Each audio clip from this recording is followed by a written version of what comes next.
So here's a really rough sketch that I did of the spacecraft and these astronauts that have landed on this planet of plants.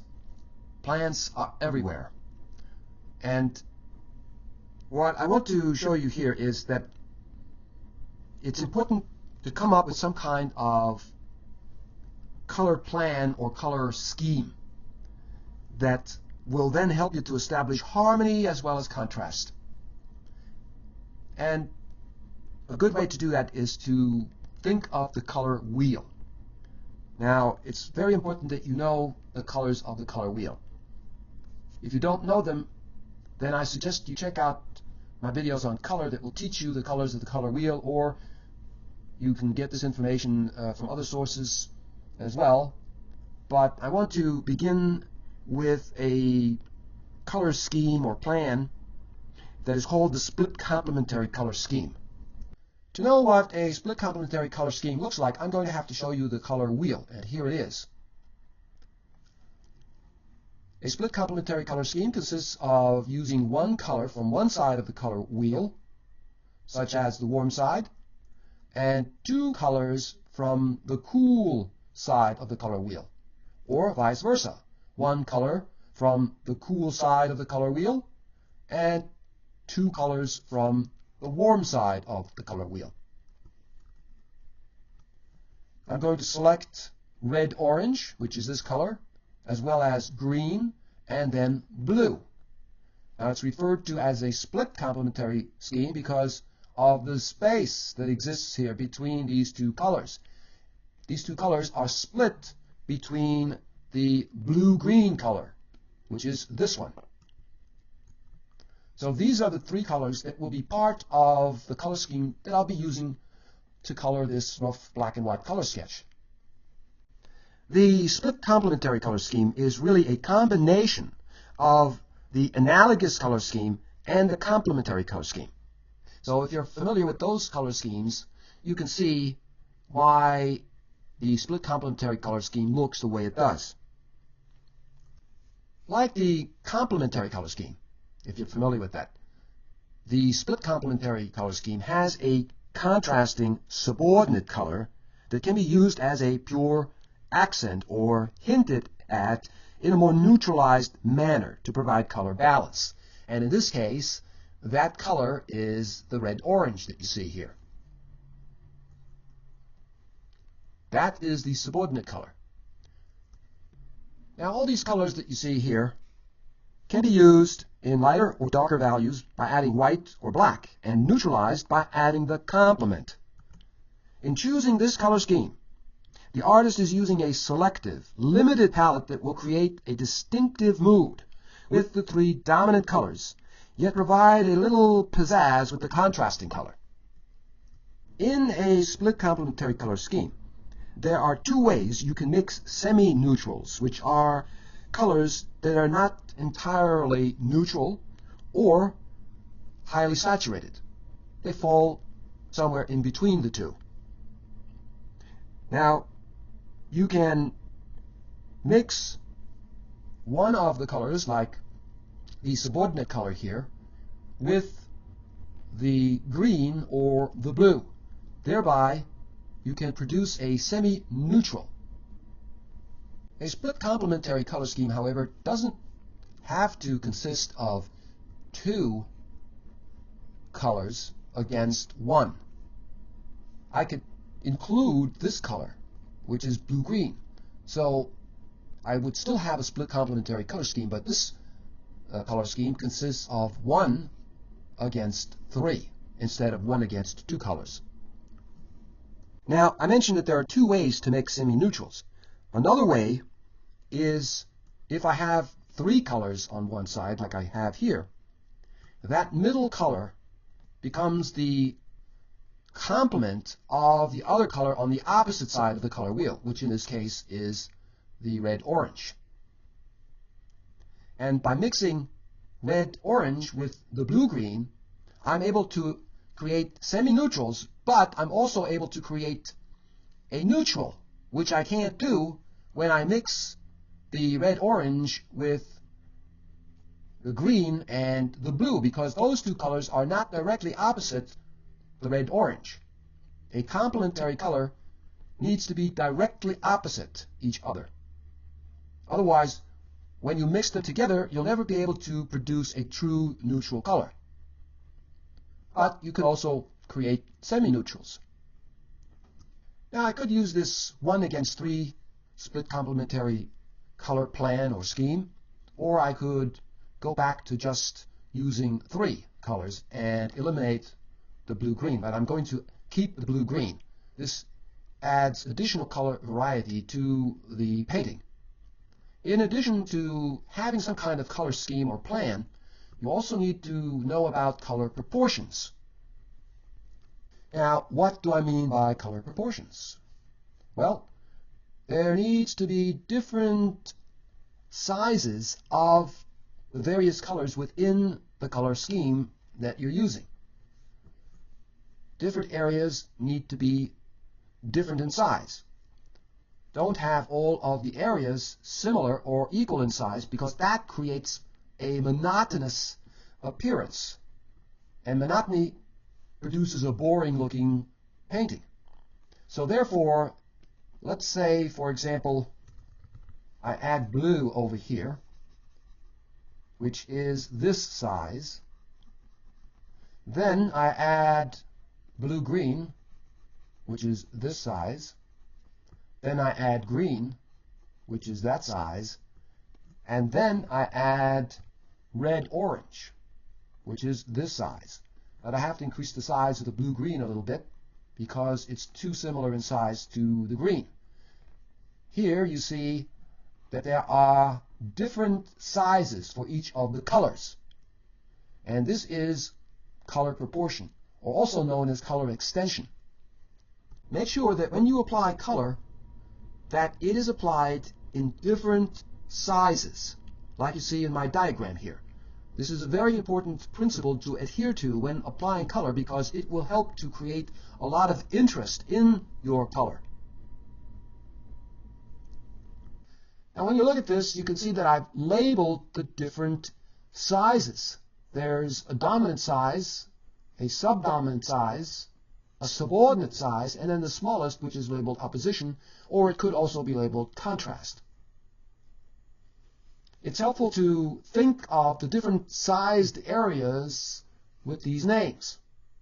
Now, here I have 4 colors in this split complementary color scheme, but sometimes you only have 3. So if you have 3, then you eliminate one of these areas here. Let's say this one, subordinate. That gives me 3 colors, and now I no longer use the word subordinate, but I use subdominant, dominant, and then the opposition. So it's helpful to think of your different areas with these names. Now it's time to begin to work on this black and white sketch that I did, but instead of using these colors in these proportions, I'm going to make some changes. Instead of the blue being dominant, I'm going to make the green dominant. And the subdominant, instead of being blue-green, is going to be blue.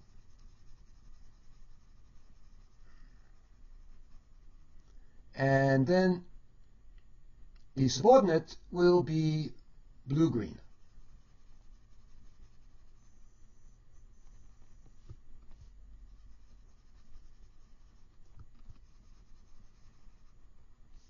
Now, the reason I changed the color here is because my rough color sketch, as I mentioned earlier in the video, takes place on a planet where there are all these plants. And I want the plants to be green. And they take up most of the area of this picture. And therefore, the dominant area of color needs to be green.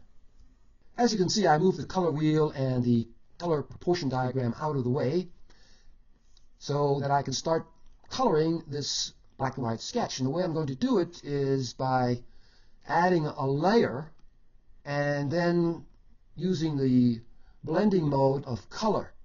And this way I can quickly color the various areas of this sketch. So I'm going to start off with green being my dominant area, or the largest area of color. I'm not going to spend a lot of time on this sketch. If you want to learn more about using color and color proportion, then check out my videos on color. So the green becomes the largest or dominant area of color. And then I'm going to add the subdominant color, which is blue.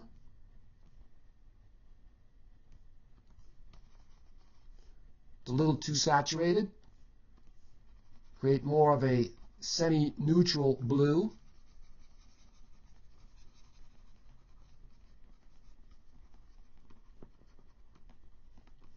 So that's my next largest area. And then for the subordinate area, which is the blue-green, I'll add that over here in the distance. Desaturate a little more. I'll make color adjustments later, but first I want to get these colors down quickly. The spaceship I'm also going to make blue-green, like this. I may change it later, not sure yet. Where the astronauts are, I'm going to make that a lighter green and somewhat more saturated. Something like this for now. Just quickly roughing it in, as you can see. And I'll also add that brighter green over here, like that, so that it balances the larger area of brighter green on the left. By repeating this brighter color over here, but not quite as bright, that helps to balance the color. Color isn't just created through opposing colors, such as warm, cool, yellow, violet hues, light or dark colors, but also by distributing the color throughout the picture area. So that if you have, for example, an orange color on the left, you need one on the right. Or if you have an orange color at the top, you need one at the bottom.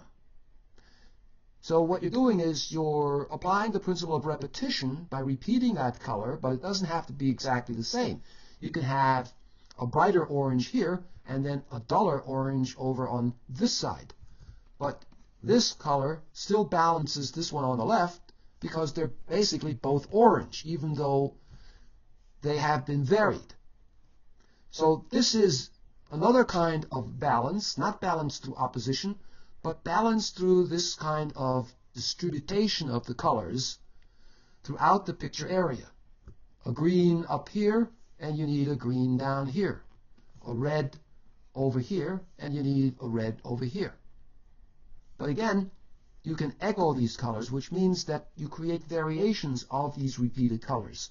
Just like I showed you with this orange color when I reduced its saturation somewhat. Think of this kind of distribution of color throughout the picture area through repetition as symmetrical color balance, as opposed to asymmetrical color balance. Asymmetrical color balance would result from opposing colors. So down here, for example, I have a red, and then I could add, let's say, a blue. Now, in order to balance that red, I need a much larger area of blue. And why is that? That's because cooler colors are perceived as being lighter than warmer colors.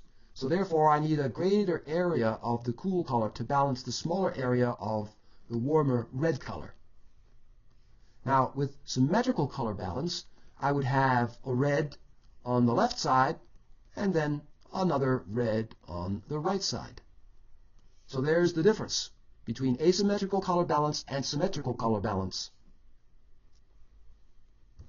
Now, it's also important to know that this kind of repetition of color, creating this symmetrical balance of color, helps to circulate the eye or move the eye around the picture. So the eye moves, let's say, from this orange color to this one, because the eye links colors that look the same or similar, and therefore the eye moves from one color to the next that look the same or similar. So there's this circulation taking place. The eye is circulating around the composition because of this color balance. It's a visual balance that you're creating by doing this sort of thing. And now I need to get back to adding color to my rough color sketch. Okay, now what I need to do is add the opposition.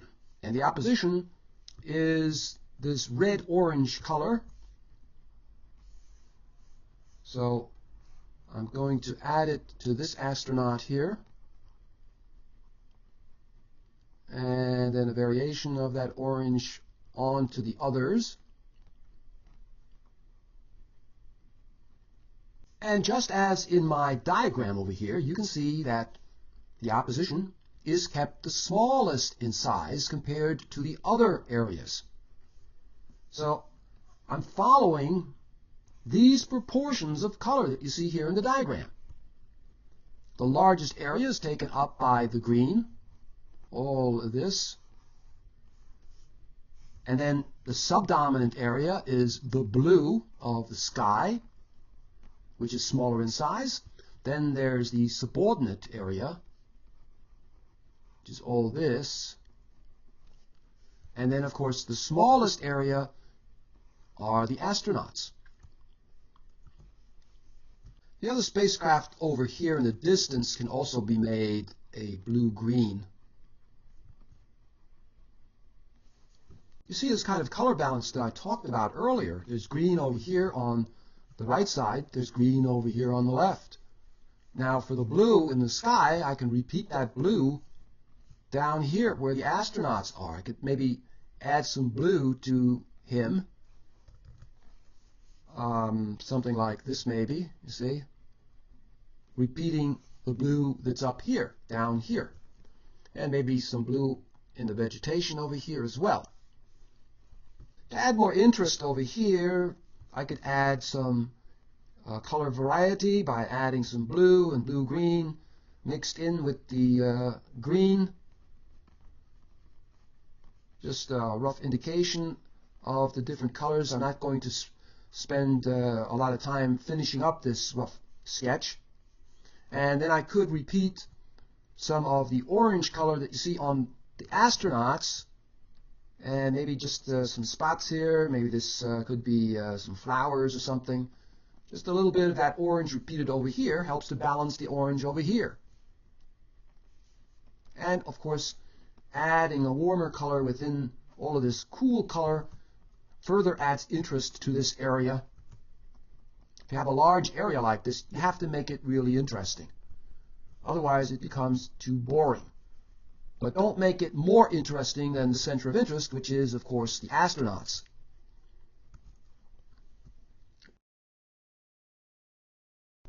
The sky is a little too gray looking. It needs to be more of this blue color, which is the subdominant color. And I think what I'll do is add that blue right over that gray sky color. A little too gray. Something like this maybe. And I need to get some color variety in there, so I could pick up some blue green, which is this color here, the subordinate color. Add a little bit of that in there as well, like this. And even some of the green, which is the dominant color. A little bit of green here and there. See how more interesting that color becomes with the different colors added?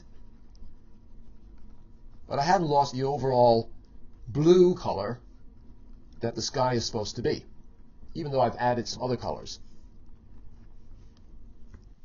Now the spacecraft looks too much like a neutral gray. It needs to have more color, and therefore I'm going to add the subordinate color, which is the blue-green, and I'll just color that whole spacecraft a blue-green like this. And the little spacecraft in the sky can also be colored blue-green.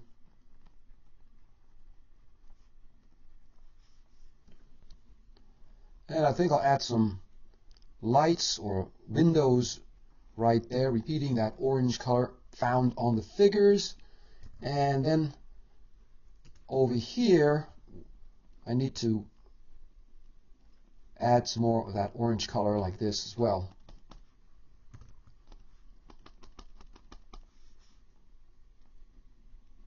Then I can add a variation of this blue-green color here by adding some light that is falling on this part of the spacecraft, thereby intensifying this color a little bit and adding some more color variety.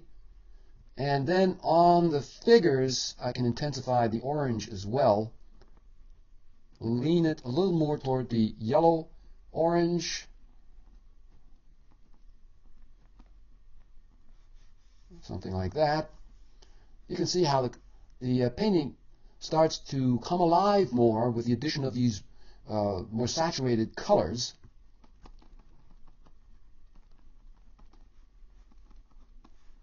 And then I'll add a brighter green right here as well. Some of the sunlight is coming through some of the vegetation, and then just spotting the brighter color around like this helps to add interest and excitement.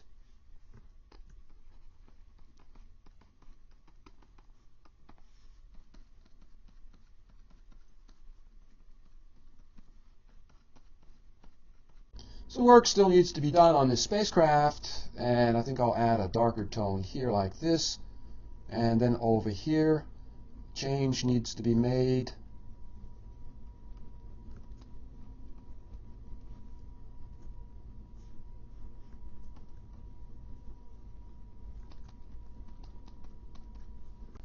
And this part over here needs to be made a bit lighter. So I'm picking up some of the color over here, bringing it over to this part, not making it quite as bright as this area. And by having this lighter green here, it helps to draw the eye over to this area of the painting. Looking at this spaceship, it needs to be changed. It doesn't look enough like a spacecraft. So I'm going to make that change and some other changes as well. But to save time, I'm going to jump ahead. I'm not going to show you me actually painting it. That would take too long. And here you see the changes that I made. Now this looks more like a spacecraft. And what I can do right here to bring the eye into the picture, I can create a little path here like this. This brighter color acts as a kind of path that leads the eye into the picture and to the figures. I'm going to see what it looks like when I reduce the saturation somewhat, like this, and then right here where the figures are, I'll add more saturation of color. And this further helps to draw even more attention to the figures, because the brighter color is surrounded by the less saturated color. So this creates a kind of a bullseye here, or an island of brighter color surrounded by the more desaturated color, as I mentioned.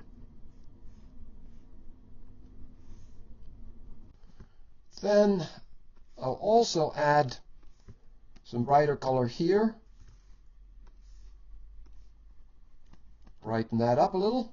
And then on some parts of the plant that are getting more of the sunlight, and some parts of the spacecraft. Something like this, I think.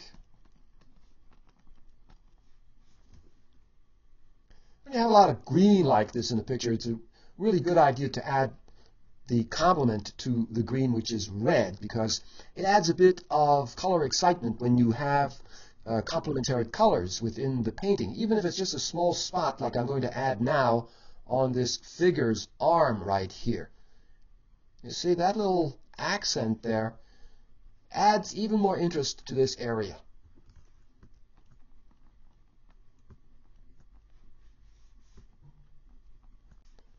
One more thing I'll do here is to add a cleaner border like this to this color sketch, like that.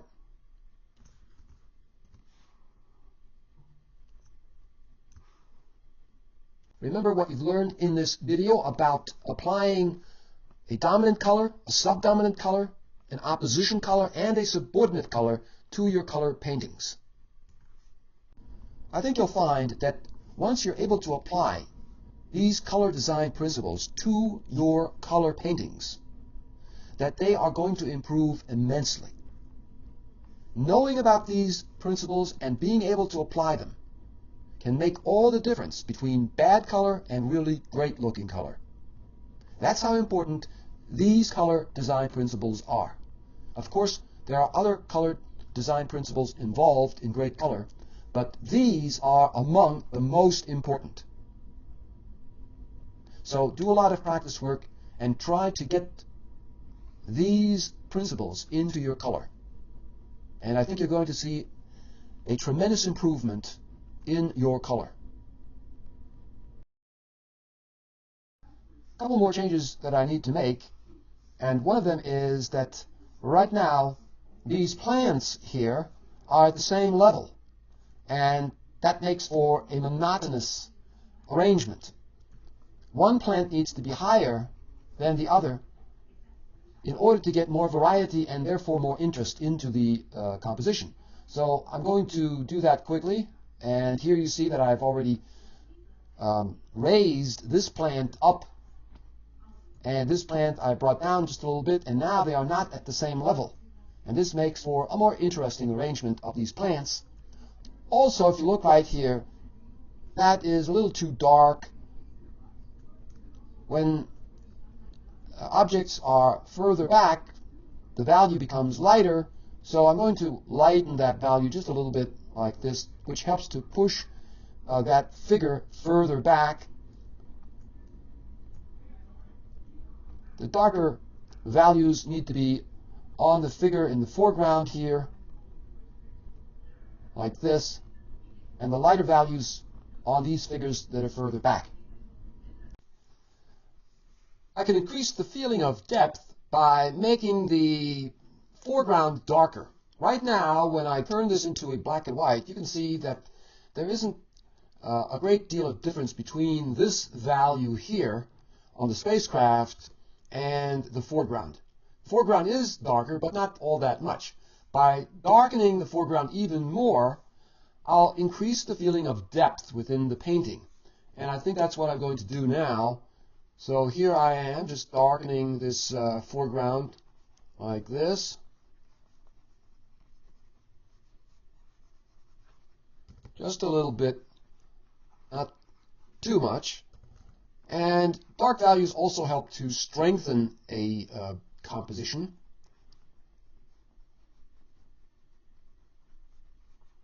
And now I'll turn this back into a black and white and see what the difference in values are now.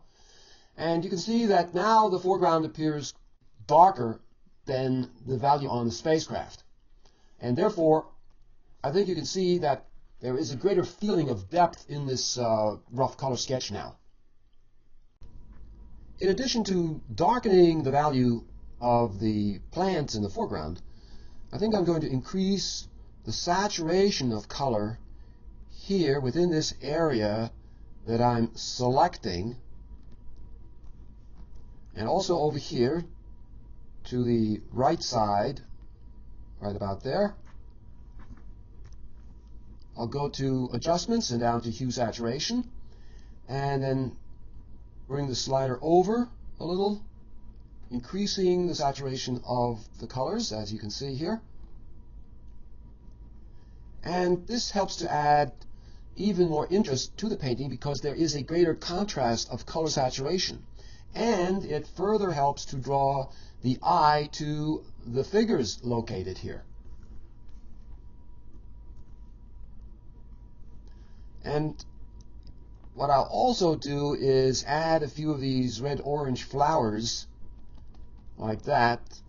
They seem to have gotten lost a little bit, so I need to make them a bit more conspicuous looking, like this. And it helps to add interest to this more dull area here. The greatest interest, of course, is found here, and this area is of less interest.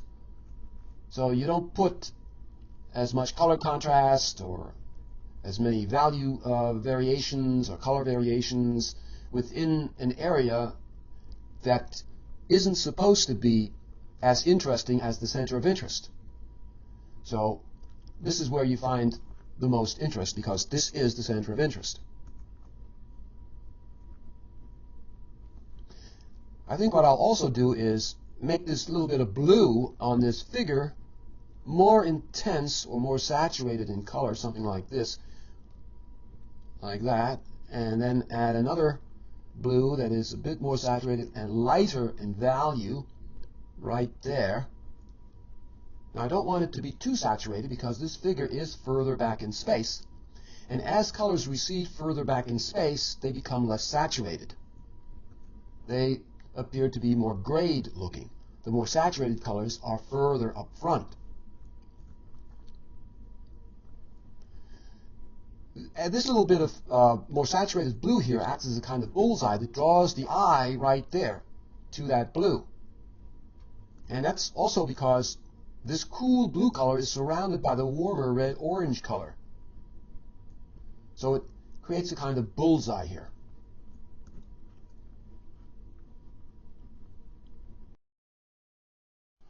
The color proportions that I pointed out to you here can be found in this painting. So I'm going to outline the various areas. First of all, the dominant area, which is of course the green color, and I'll use the white to outline the green. So all of this is basically green. And you can see how much area the green takes up. Then for the subdominant area, which is blue, I'll use a red and outline the blue. And you can see that that area is smaller in size than the green area. Next, the subordinate color, which is blue-green. And I'll use the yellow-green for that. Right here, all of this, where the spacecraft is blue-green. And also over here, that little bit. And you can see that that area and this one combined is smaller in size than the blue area here. And then for the smallest area of color, which is of course the red-orange, the opposition or contrast, I'll use this violet here to outline that area, which is this where the figures are, and these little spots here and there. And you can see that the smallest area is the red-orange color. So you have this progression of sizes here, just as you have a progression of sizes of color here.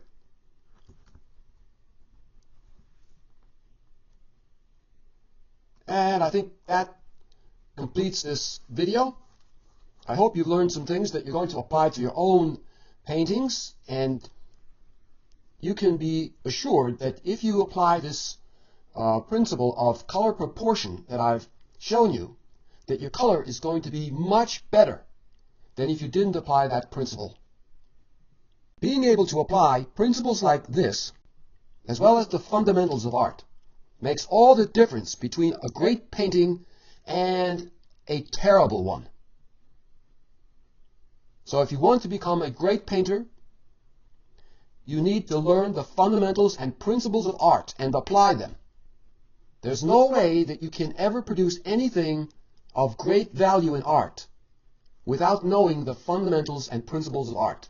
And if you don't yet understand this, it's something that you need to learn. It is of the greatest importance And now, so long.